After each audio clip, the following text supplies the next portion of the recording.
Hello students, in last lecture we talked about functions के बारे में पढ़ रहे थे। हमने डिफरेंट टाइप ऑफ फंक्शंस की डिस्कशन की थी। हमने लॉगरिथमिक डिस्कशन की, then exponential, then we talked about absolute function, modulus function. इन सब के ग्राफ्स देखे थे और ग्राफ्स में क्या कन्वर्जन्स आती हैं when will be shifting towards y और एक्स, तो ये सब हमने पढ़ा था। डोमेन और रेंज के बारे में पढ़ा, ट्रिग्नोमेट्रिक फंक्शंस के बारे में पढ़ा था हमने।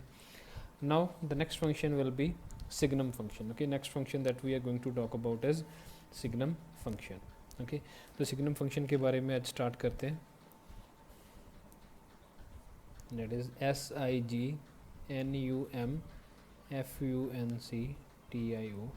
okay, so this is signum function. Okay, signum so that is signum function. So signum function is defined as y is equals to fx. This thing will be equals to 1 if x is greater than 0, 0 if x is equals to 0 and -1 if x is less than 0.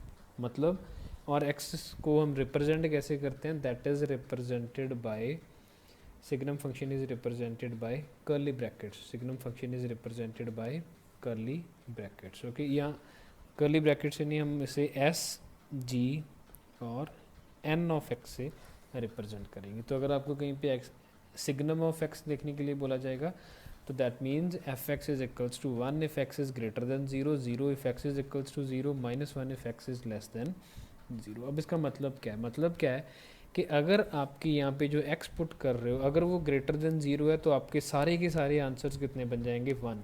Greater than 0 का मतलब signum of 1 is also 1, signum of 2 is also 1, signum of 3 is also 1, signum of 4 is also 1. सबकी जितने भी x greater then 0 आप रखोगे वहाँ पे सबकी वैल्यूज़ क्या आएंगी, 1 आएंगी. Signum of 0 is equals to 0 and signum of minus यानी कि negative numbers is equals to -1. Actually signum होता क्या है, signum of x is equals to x upon x mod upon x. Actually signum of x होता क्या है, x mod upon x. अब देखिए अगर x पॉजिटिव होगा तो ये दोनों पॉजिटिव रह जाएंगे तो answer will be 1, x upon x that will be equals to 1. अगर ये 0 होगा तो ये एक एक्सेप्शन है, यहाँ पे 0.0 फॉर्म नहीं बनेगी, this will be simply equals to 0. लेकिन अगर ये नेगेटिव होगा तो x मॉड तो पॉजिटिव बन जाएगा लेकिन नीचे वाला पार्ट क्या रहेगा, नेगेटिव, तो answer will be equals to -1. तो इसको आपने कैसे याद रखना है कि signum function is equals to F x is equals to 1 if x is greater than 0, 0 if x is equals to 0 and -1 if x is less than 0. Okay, तो अब इसके डोमेन और रेंज के बारे में बात करते हैं. डोमेन के लिए हमने क्या देखा था कि what are the permissible input values की इनपुट वैल्यूज़ आप इसमें क्या कर सकते हो. इनपुट वैल्यूज़ के लिए आपको कोई रिस्ट्रिक्शन नहीं है. x ग्रेटर देन 0 के लिए भी स्पेसिफाइड है, इक्वल्स टू 0 के लिए भी स्पेसिफाइड है, लेस देन 0 के लिए भी क्या है ये specified. That means domain is -∞ to +∞. This implies all real numbers are in our domain. लेकिन अगर हम रेंज की बात करें, रेंज के लिए इसके सिर्फ 3 ही आंसर्स आ रहे हैं, 1, 0 एंड -1. इसके अलावा सिग्नम फंक्शन का कोई भी और आंसर नहीं आएगा. Simply it will be equals to 1, 0 और -1. तो that means range will be set of -1, 0 and 1. तो मतलब इसके यही 3 आंसर्स आएंगे और कोई आंसर पॉसिबल ही नहीं है. That means our range will be -1, 0 and 1. इसके अलावा और कोई क्वेश्चन और कोई इसका रेंज में पार्ट नहीं आएगा. Then will talk about its graph. तो मैंने आपको अभी अभी बताया कि if x is equals to 0 signum of x will be, y की वैल्यू क्या आ जाएगी, 0. अगर सिग्नम ऑफ आप 0 ले रहे हो तो y की वैल्यू कितनी आ जाएगी, 0. अब आप सिग्नम ऑफ 1 ले रहे हो, अगर आप सिग्नम ऑफ 1 ले रहे हो तो सिग्नम ऑफ 1 का मतलब क्या होगा, 1. तो that means x is equals to 1 के लिए y1, x is equals to 2 के लिए भी y1, x is equals to 3 के लिए भी y1, x is equals to 4 के लिए भी y1. तो means this will be a straight line going till infinity. मतलब सबके लिए y इज इक्वल्स टू क्या रहेगी, 1 ही रहेगी. लेकिन 0 के लिए ये क्या है, 0 है, तो that means here it will be open circle, hollow circle will be there कि x इज इक्वल्स टू 0 पे ये वाली वैल्यू है, यहाँ पे डिफाइंड नहीं है. लेकिन जैसे ही आप x से एक पॉइंट आगे बढ़े, 0 से एक पॉइंट आगे बढ़े, the value of signum will be turning out to be 1. उसी तरह से जब आप नेगेटिव के लिए जा रहे हो तो that graph will be a straight line like this at y is equals to -1, this is 0 and this is y is equals to 1. So this will be the graph of a signum function, and again here it will be a hollow circle. Okay, so x greater then 0 के लिए सारी की सारी values कितनी आ रही है 1, x less than 0 के लिए सारी की सारी वैल्यूज़ कितनी आ रही है -1, और x इज इक्वल्स टू 0 के लिए सारी की सारी वैल्यूज़ कितनी, कौन सी वैल्यू आ रही है 0 आ रही है. ओके, तो अगर हम देखें whether this function is a continuous और डिसकॉन्टीन्यूस फंक्शन, तो यहाँ पे क्या आ रहा है, ग्राफ बनाने के लिए आपको पेन उठाना पड़ रहा है, तो means simply that is a discontinuous function at x is equals to 0. लेकिन अगर हम बात करें x ग्रेटर देन 0 के लिए, the function is a that function is a continuous function. और अगर हम यही बात करें x लेस देन 0 के लिए, then also the function is a continuous function, क्योंकि तब इसमें कोई ब्रेकेज नहीं है. Okay, then let us suppose एक क्वेश्चन है, find domain and range of signum of x square minus 1. Find domain and range of signum x square minus 1. Okay, domain के लिए मैंने आपको क्या बताया था, signum is defined for every value, मतलब for x greater then 0, for x less than 0, for x is equals to 0 के लिए डिफाइंड है. तो x स्क्वायर माइनस 1 के लिए भी पूरे का पूरा क्या रहेगा, डिफाइंड रहेगा. तो this implies domain is all real numbers that is r. अब हम बात करते हैं रेंज के लिए. रेंज हम देखते हैं x स्क्वायर माइनस 1 क्या होगा. x स्क्वायर माइनस 1 अगर तो हमेशा ये पॉजिटिव आएगा, तो means that is a answer will be 1. अगर ये 0 आएगा, let us suppose if x is equals to 1 और -1, तो this value will be equals to 0. तो signum of 0 will be equals to 0. तो एक तो आंसर अपना क्या आएगा, 0 आएगा ही आएगा. Okay, now let us suppose x is equals to 4. अगर x इज इक्वल्स टू 4 है, तो this thing will be equals to 16 minus 1 that is 15. That means it is greater then 0. तो यहाँ पे क्या आएगा, 15 आएगा, 16 माइनस 1 दैट इज़ 15. 15 का सिग्नम क्या आएगा 1, because that is greater then 1. क्या कोई ऐसी वैल्यू है जिसके लिए ये क्या आएगा, नेगेटिव आएगा, है. कौन सी, 0.5 के square minus 1 means -0.75 for x is equals to 0.5. so that means for negative the answer will be -1. तो तीनों के तीनों जो रेंज में हैं हमारे सिग्नम फंक्शन के, तीनों के तीनों अगर अपना आंसर आ सकते हैं, तो that means our range will be -1, 0 and 1. तो इसकी डोमेन क्या रहेगी r, and range will be -1, 0 and 1. लेकिन अगर आप इसे थोड़ा सा सिस्टमेटिक पॉइंट ऑफ व्यू से देखना चाहते हो, तो हम इसकी वैल्यूज़ डिफाइंड भी कर सकते हैं. y क्या रहेगा, y is equals to x square minus 1. Let suppose ये क्या है, y is equals to x square minus 1. तो ये क्या चीज़ बन गई, y plus 1 is equals to x square. This implies y minus of minus 1 is equals to x square. तो एक चीज़ आपको यहाँ पे याद रखनी पड़ेगी, जब हम कोनिक सेक्शंस पढ़ेंगे तब आपको समझ में आएगा.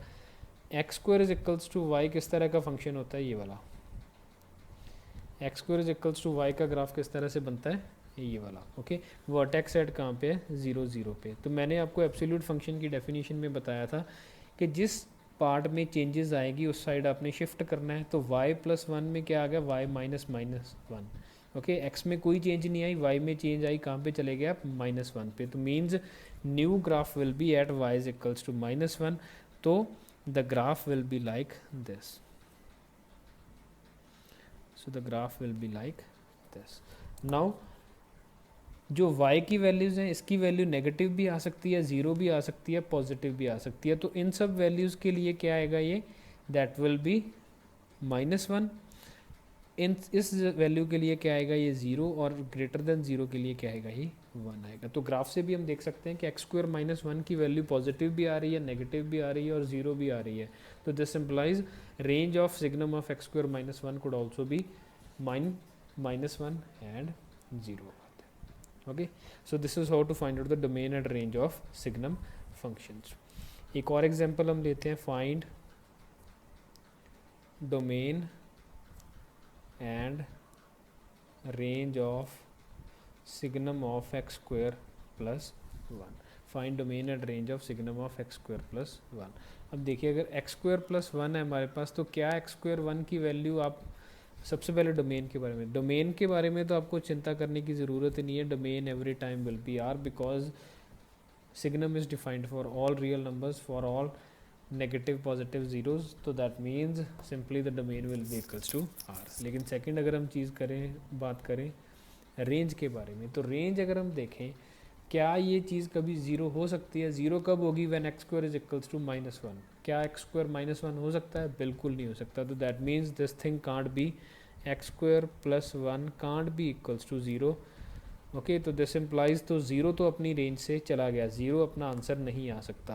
क्या ये चीज़ कभी लेस देन ज़ीरो हो सकती है? दैट मीन्स एक्स स्क्वायर कभी -1 से छोटा हो सकता है? कभी नहीं हो सकता, because x square is a positive quantity, तो that can't be negative. Okay, तो ये कभी नहीं होगा। एक्स स्क्वायर प्लस 1 क्या कभी ग्रेटर देन ज़ीरो हो सकता है? ये हमेशा ग्रेटर देन ज़ीरो रहेगा, because x square is a positive number, 1 is a positive number, तो दोनों का सम भी क्या रहेगा? हमेशा ग्रेटर देन ज़ीरो। तो मतलब इसका आंसर क्या आएगा? इसका आंसर सिर्फ और सिर्फ पॉजिटिव नंबर्स ही आएंगे। एक्स स्क्वायर प्लस 1 का आंसर सिर्फ और सिर्फ पॉजिटिव नंबर्स ही आएंगे। तो अगर ये पॉजिटिव नंबर्स आएंगे तो उनका सिग्नम क्या आएगा? That will always be equals to 1। तो our answer will be simply 1 only, और कोई अपना आंसर नहीं आएगा। ओके, तो that means our answer will be 1 only, और कोई आंसर अपना नहीं आएगा। Another thing, find domain and range of signum of cos x। Okay, तो सबसे पहले तो हम डोमेन के बारे में बात करते हैं। अगर हम डोमेन के बारे में बात करें,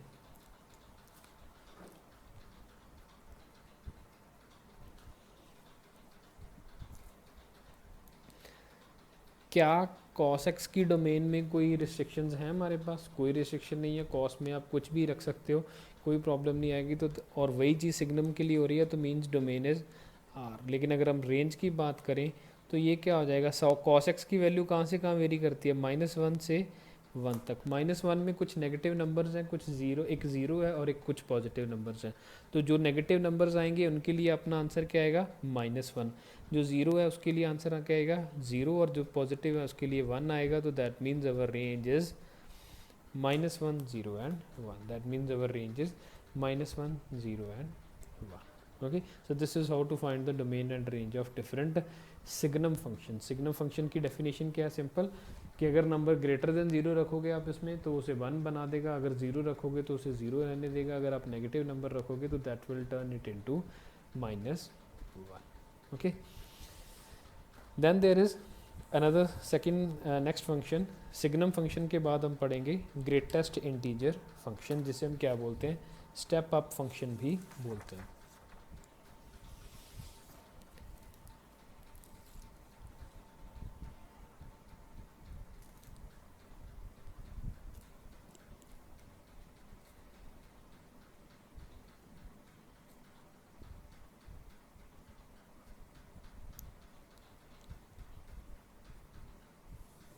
यह दूसरा नाम है इसका, step up function. Okay, that is greatest integer function, और we call it as step up function. Step up function. Okay, तो y is equals to F x. Step up function है, ग्रेटेस्ट इंटीजर फंक्शन को हम represent करते हैं x in square brackets. Okay, x in square brackets, x in square brackets here denotes the greatest integer less than or equals to x। Greatest integer less than और equals to x। Greatest integer function का actual में मतलब क्या है? That is greatest integer less than और equals to x। Greatest integer less than और equals to x। Let us suppose if x is equals to 2, तो x का greatest integer क्या होगा? 2 का ग्रेटेस्ट इंटीजर। 2 का ग्रेटेस्ट इंटीजर का मतलब है ग्रेटेस्ट इंटीजर लेस देन और इक्वल्स टू 2। लेस देन आ गया, यहाँ आ गया इक्वल्स टू 2, तो that means it's answer will be simply 2। If x is equals to -2, तो x greatest integer function will be -2 का ग्रेटेस्ट इंटीजर, तो that will be equals to -2। क्यों? क्योंकि -2 के बराबर या उससे छोटा इंटीजर कौन सा है? -2 ही तो है। 2 के बराबर या उससे छोटा इंटीजर कौन सा है, 2। बात कहाँ पे आती है कि if x is equals to 2.5 the next greatest integer function will be greatest integer less than और इक्वल्स टू 2.5। अब 2.5 एक इंटीजर तो है नहीं, आपने कौन सा इंटीजर पता करना है, 2.5 से छोटा इंटीजर। 2.5 से छोटा, जस्ट छोटा इंटीजर कौन सा है, 2। 2.5 से सबसे जस्ट छोटा इंटीजर कौन सा है, 2। तो 2.5 का ग्रेटेस्ट इंटीजर क्या बन जाएगा, 2 बन जाएगा। 2.5 का ग्रेटेस्ट इंटीजर क्या बन जाएगा, 2 बन जाएगा। Okay, similarly if x is equals to 3.25 तो 3.25 का ग्रेटेस्ट इंटीजर, 3.25 अपने आप में तो इंटीजर है नहीं, तो इससे जस्ट छोटा इंटीजर कौन सा है, 3। तो our answer will be equals to 3। तो 3.25 का ग्रेटेस्ट इंटीजर ऑटोमेटिकली क्या बन जाएगा, 3 बन जाएगा। ओके, अब यहाँ पे इंटरेस्टिंग चीज़ कहाँ पे सामने आती है कि if x is negative, let us suppose if x is equals to minus 2.5 the next greatest integer will be minus 2.5 का greatest integer। अब देखिए minus 2.5 का just greatest integer 2 नहीं होगा, ग्रेटेस्ट, क्योंकि हम ग्रेटेस्ट इंटीजर फंक्शन की डेफिनेशन क्या है, ग्रेटेस्ट इंटीजर लेस देन और इक्वल्स टू माइनस 2.5। तो 2.5 से अगर आप 2 पे जाओगे, 2 तो 2.5 से बड़ा है ना। अगर आप नेगेटिव में देखो तो अगर आप यहाँ पे नंबर लाइन पे देखोगे तो ये माइनस 2.5 है और ये 2 है, तो माइनस 2.5, 2 तो माइनस 2.5 से क्या है, बड़ा है। तो इससे छोटा इंटीजर कौन सा आएगा, -3 आएगा। तो our answer here will be -3। Okay, तो our answer here will be -3। Similarly if x is equals to -2 तो x greatest integer will be -2। if x is equals to minus 3.75 तो x greatest integer will be equals to minus 4। x greatest integer will be equals to minus 4 होगा। Okay, सो greatest integer function का मतलब है greatest integer less than और equals to that number. अगर तो positive है, positive के लिए तो आप देख ही लोगे, लेकिन नेगेटिव के लिए अपने माइंड में रखना है कि -2.5 का ग्रेटेस्ट इंटीजर -3 होता है, ना कि -2। -2 नहीं, सॉरी, यहाँ पे -2 है, -3 होता है, ना कि -2 होता है। ओके, तो अब हम बात करेंगे इसके डोमेन और रेंज की। डोमेन में मुझे कोई प्रॉब्लम नहीं है, मैं कोई भी रियल नंबर रख सकता हूँ, तो डोमेन क्या आ जाएगा, R। अब देखिए रेंज क्या होगा, 2 का आंसर 2 आ रहा है, -2 का -2 आ रहा है, 2.5 का 2 आ रहा है, 3.25 का आंसर 3 आ रहा है, -2.5 का -3, -2 का -2, -3.75 का -4। मतलब सिमिलरिटी क्या है इन सब आंसर्स में कि सारे के सारे क्या हैं, इंटीजर्स हैं। तो मतलब अपनी रेंज क्या होगी, set of integers. Set of integers will be our range, और कोई आंसर नहीं आएगा अपना, that simply will be I. जो सेट ऑफ इंटीजर्स होगा वो अपना आंसर आएगा, इंटीजर्स के अलावा कोई भी आंसर नहीं आएगा। ओके, तो that is domain is R and range is set of integers. अब इसके ग्राफ के बारे में बात करेंगे।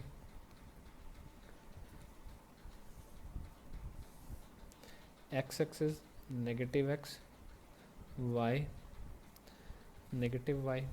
ओके, अब देखिए एक्स प्लॉट कर लेते हैं, 1 2 3 4 5 -1 -2 -3। लड़ा सपोज ये अपने पास है, y 1 2 3 -1 -2 -3 लड़ा सपोज।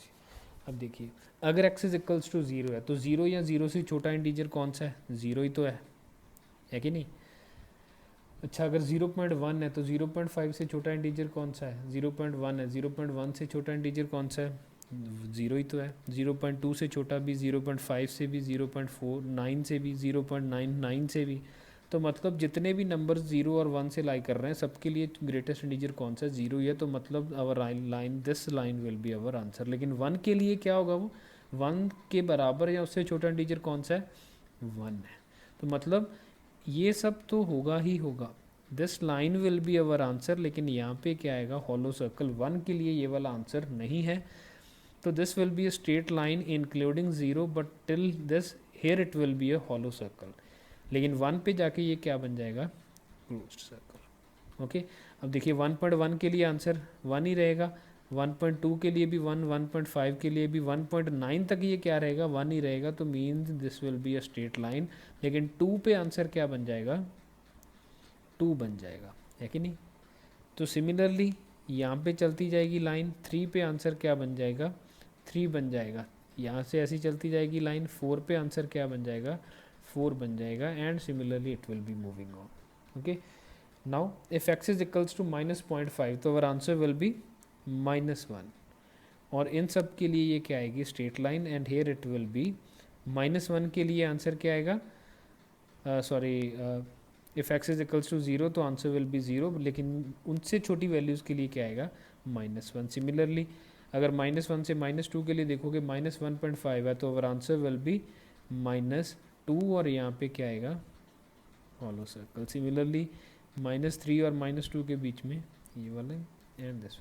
तो these kind of steps will be formed in the case of greatest integer function. तो इस कंडीशन पे हम इसे नाम देते हैं स्टेप अप फंक्शन। ओके, तो ये आपने याद कर लेना है कि our answer will be all the integers, our answer will be all the integers. Integers सिर्फ और सिर्फ इंटीजर्स ही अपना आंसर आएंगे। y is equals to 1, y is equals to 2, y is equals to 3, y is equals to 4, y equals to -1, y equals to -2 and y is equals to -3। तो सिर्फ और सिर्फ इंटीजर्स ही अपना आंसर आएंगे। And it will be a progressing one. Okay, तो graph will be a step up function. So graph will be step up function. So let us suppose there is a question. Find number of solutions of x greatest integer function is equals to 3/9. Find the number of solutions of x greatest integer function is equals to 3/9. Okay, तो this will be x greatest integer is equals to 1/3। तो आप थोड़ा video को pause करके देखो कि x greatest integer is equals to 1/3 के कितने आंसर्स हो सकते हैं, how many values of x are going to satisfy this, कि उसका ग्रेटेस्ट इंटीजर क्या आए, 1/3 आए।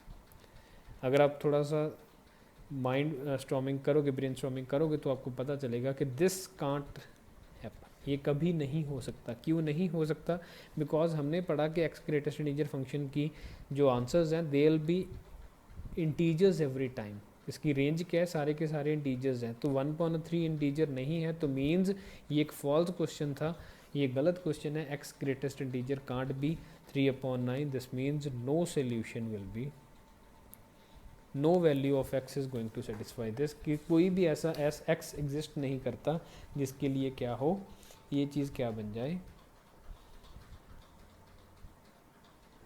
1/3 बन जाए, because that thing need to be a integer. अगर इंटीजर नहीं होगी तो that will not be our answer. Okay, अब क्वेश्चन क्या हो सकता है,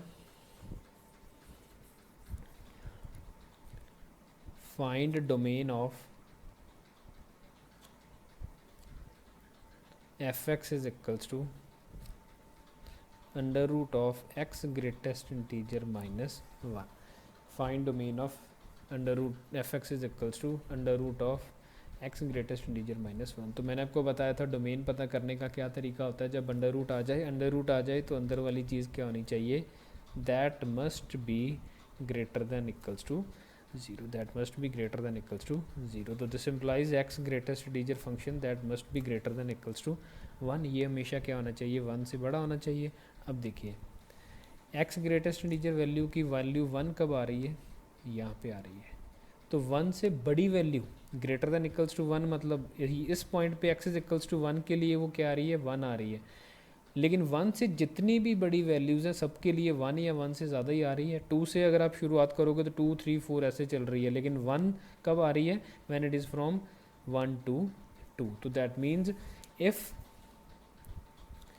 x belongs to 1 to infinity, if x belongs to 1 to infinity, अगर x belongs to 1 to infinity होगा, this implies x greatest integer function will be greater than equals to 1। तो means अगर आप 1 to इन्फिनिटी रखोगे कुछ भी, तब आपका आंसर रियल नंबर आएगा, otherwise the answer will not be a real number.